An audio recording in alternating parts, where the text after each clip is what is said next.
तर नमस्कार, मी प्रिया सौरव तुमचं वारी स्पेशल ब्लॉगमध्ये स्वागत करते।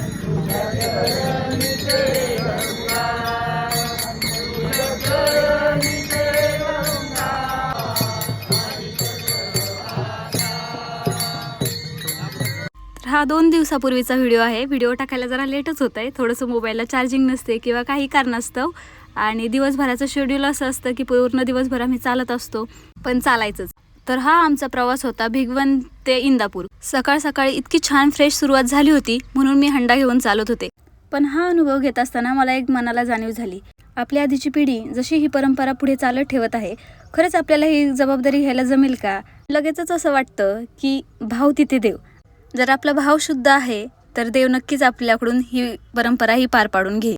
आणि दुपारी जेवणाच्या वेळी खूप पाऊस आला, त्याच्यामुळे सगळे शेडमध्ये बसले होते। थोडा वेळ पाऊस थांबल्यानंतर प्रवास चालू झाला, पण तोपर्यंत आमचं ह्या मृदुंगाने मन तृप्त केलं होतं।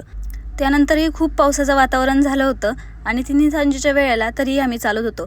आणि आत्तापर्यंत मी सांगितलं, मी खूप साऱ्या पालख्या बघितल्या, पण श्री रेडा महाराज समाधी मंदिर ही पालखी मी आज पहिल्यांदाच पाहिली होती। भर पावसातही पालखीचा आणि वारकऱ्यांचा प्रवास चालूच होता। जर तुम्हाला माझे व्हिडिओज आवडत असतील तर व्हिडिओला नक्की लाईक करा आणि पुढची गंमत पाहण्यासाठी मला फॉलो नक्की करा।